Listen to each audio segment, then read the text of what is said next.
नमस्कार आप सभी को। मेरा नाम है शुभवीर यादव एडवोकेट और मैं आप सभी के लिए लीगल एडवाइस वीडियोस अपलोड करता हूं, जो कि आप सब लोग उसको लाइक करते हैं, पसंद करते हैं, शेयर करते हैं और सब्सक्राइब भी करते हैं। और अब अगर आपने अब तक इस चैनल को सब्सक्राइब नहीं किया तो तुरंत करिएगा और दूसरे लोगों तक भी इस जानकारी को शेयर करिएगा। तो बहरहाल आज हम बात करते हैं कि कल मैंने एक वीडियो बनाया था जिसमें कि ये बताया था कि जो हाई कोर्ट है आपके ऊपर कोई सेक्शन 498A का केस हो जाता है, आपकी पत्नी किसी प्रकार से गुस्से में लड़के झगड़ कर किसी प्रकार से आपके ऊपर केस कर देती है और केस हो करने के बाद जो है वो आप अपने बचाव के लिए आप हाई कोर्ट मूव करते हैं। हाई कोर्ट में आप क्वेश्चन 482 में जाते हैं।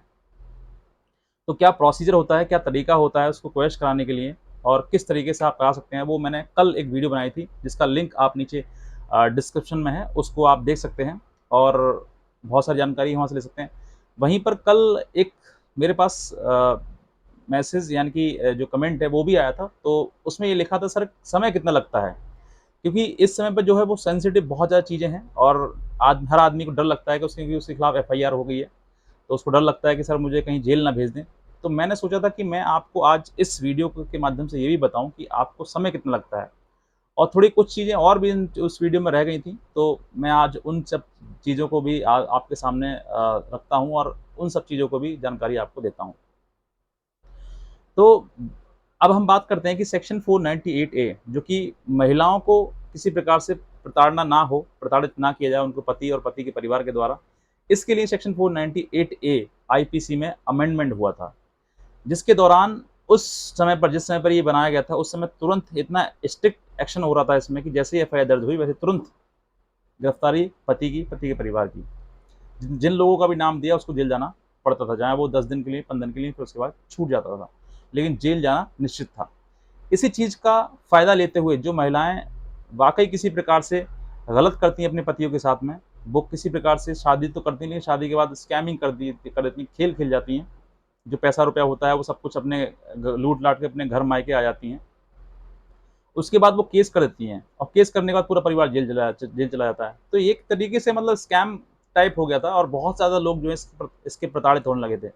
जो लोग संसद में बैठे हैं उनके घर में भी पत्नियां हैं, उनके बेटों की पत्नियां हैं, या फिर जो लोग कानून बनाते हैं, लेजिस्लेचर हैं, उनके घर में भी पत्नियां हैं और उनके पत्नी अगर इस तरीके की कोई केस करती हैं तो उनको भी जेल जाना पड़ेगा, क्योंकि कानून समान है सबको और कानून के सामने कोई ना नीचा है ना कोई ऊंचा है। तो जब लगा कि वाकई इस कानून का मिसयूज किया जा रहा है तो सुप्रीम कोर्ट, लोअर कोर्ट से लेकर सुप्रीम कोर्ट तक हाहाकार हो गया और फिर सुप्रीम कोर्ट को इसमें अमेंडमेंट करना पड़ा और कई प्रकार के ऐसे वर्डिक्ट सुप्रीम कोर्ट और हाई कोर्ट तक की आ चुकी है कि अब जो है वो इसमें सिर्फ और सिर्फ मात्र समझौता के आधार पर ही इस केस को खत्म किया जा सकता है।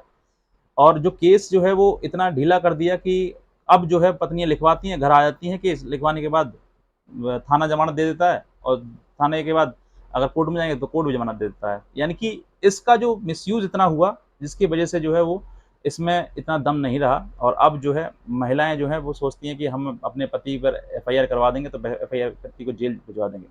हालांकि ऐसा नहीं होता है। अब मैं आपको ये बताता हूँ बेसिकली कि सेक्शन 498A 498A की जो एफआईआर है वो आपके खिलाफ अगर हो गई है तो आपको डरने की आवश्यकता नहीं है। ज़रूरी है कि आप सही डायरेक्शन में, सही रास्ते पर चलें और इन सब चीज़ों से लड़ें, क्योंकि ये जो चीज़ें हैं वो आपको आज घातक लग रही हैं, आज आपको डर लग रहा है, लेकिन धीरे-धीरे समय के अनुसार जो है वो ये चीज़ें आपको नॉर्मल लगने लगेंगी और आपको इन सब चीज़ों में रास्ता दिखाई देने लगेगा, अरे यार! इसमें तो कुछ नहीं है, ये तो मेरा जीवन खराब करना है बस। हाँ, अगर बचा सकते हैं तो अपने जीवन को बचाइए, क्योंकि वो बहुत इम्पोर्टेंट है। अगर आज का दिन निकल गया, तो आज का दिन वापस जीवन में नहीं आएगा। अगर लड़ते-लड़ते, लड़ाई लड़ते-लड़ते आपके अगर 5-10 साल निकल गए शादी के बाद, तो वो 5-10 साल किसी भी कीमत पर वापस नहीं आएँगे। पैसा चला गया वापस आ जाएगा, बट समय कैन नॉट बैक। तो इन सब चीज़ों में आपको ये समझना है कि अगर सेक्शन 498 के आईपीसी धारा हो जा आपके खिलाफ धारा में लिख जाता है, केस लग जाता है, उसके बाद आप हाई कोर्ट मूव करते हैं, ठीक है? आपकी मर्जी है, आप चाहें तो लोअर कोर्ट से इसमें जमानत भी ले सकते हैं या फिर आप हाई कोर्ट भी मूव कर सकते हैं, आपके पास दोनों राइट हैं। अगर आप हाई कोर्ट मूव करते हैं तो मोस्ट प्रोबेबली ज़्यादातर लोग जो है वो क्वेश्चन के लिए जाते हैं कि हमारी एफआईआर हमारे खिलाफ जो चार्जशीट लगाई गई है वो क्वेश कर दी जाए, क्योंकि ये गलत है, झूठ है।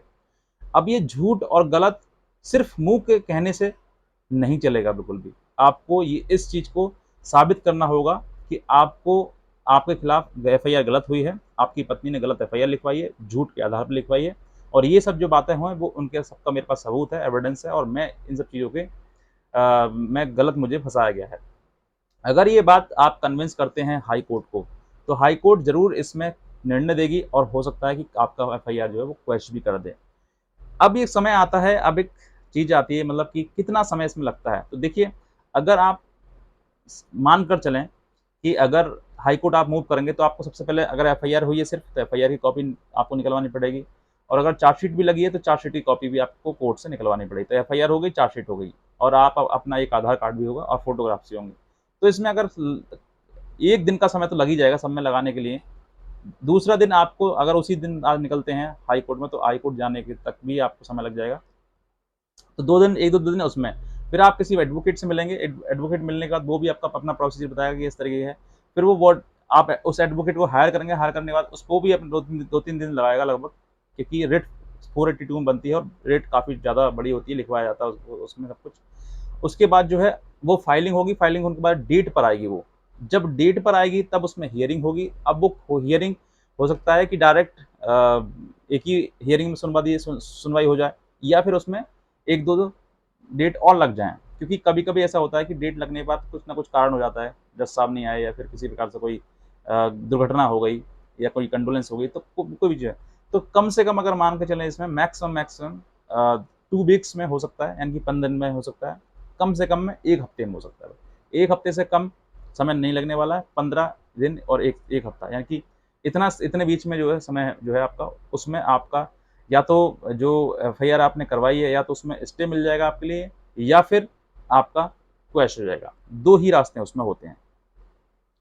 अब क्वैश होने के लिए देखिए, क्वैश होने के लिए या तो आपके पास इतना स्ट्रॉन्ग ग्राउंड हो जिसकी वजह से आप उसमें क्वैश करा सकते हैं, और दूसरा आपका एडवोकेट इतना कन्वीनिएंट हो कि वो उस जज साहब को कन्विंस कर सके। तीसरा, अगर नहीं होता है तब भी आपको बेनिफिट मिलेगा कि आपकी जो एफआईआर है उसके आधार पर पत्नी को नोटिस दे दिया जाएगा बुलाने के लिए, आपको मेडिसिन के लिए भेज दिया जाएगा, क्योंकि कोर्ट भी ये नहीं चाहता कि आपको बीच में किसी प्रकार से कोई झगड़ा हो, किसी प्रकार से कोई लड़ाई झगड़ा हो, और आप दोनों हमेशा के लिए एक दूसरे के साथ रहें। कोर्ट भी यही चाहता है। कहीं कहीं परिस्थितियाँ ऐसी बन जाती हैं कि साहब नहीं रहना है, नहीं रह सकते हैं एक दूसरे के साथ में, तो फिर कोर्ट जो है वो अपना निर्णय तो देगा ही देगा। आप अपना निर्णय अपने घर बैठे दे दीजिए। चाहे तो आप मेडिएशन को उसको सक्सेसफुल कर दीजिए, चाहे उस मेडिएशन को फेल कर दीजिए। चाहे लड़की को नहीं रहना है उस लड़के के साथ में, या फिर लड़की पति को उसके साथ में नहीं रहना है। तो दोनों में से किसी न किसी प्रकार से आप एक दूसरे के साथ नहीं रहना चाहते हैं, और अगर चाहते हैं तो फिर आपकी बहुत अच्छी बात है, मेडिएशन दोनों को सक्सेसफुल हो जाएगा, और मेडिएशन के आधार जैसे ही मेडिएशन होगा वैसे ही कोर्ट जो है वो फाइल जो है वापस कोर्ट में चली जाएगी, और कोर्ट जो है उसको डिसमिस कर देगा बिहाफ ऑफ मेडिएशन। अब ये चीज़ें हैं, अब इसमें भी समय लगता है, मेडिसिन में भी कम से कम आपको 3-4 डेट तो लगेंगे ही लगेंगे। अगर एक पक्ष आता रहता है तो 3 डेट मैक्सिमम, और अगर दोनों पक्ष आते हैं तो फिर 3 से ज़्यादा भी लग सकते हैं जब तक मेडिसिन नहीं होता है तो। तो ये जानकारी मेरी तरफ से है, और जो लोग कह रहे थे सर कितना समय लगेगा, आज मैंने आपको इस वीडियो के माध्यम से आपको बता दिया है। अगर आपको ये जानकारी अच्छी लगी है तो आप नीचे लाल रंग का बटन तुरंत प्रेस करिएगा, दूसरे लोगों तक भी इस जानकारी को पहुँचाइएगा। तो बस मैं इतना कहना चाहूँगा, बाकी आज की वीडियो देखने के लिए आप सभी का बहुत धन्यवाद।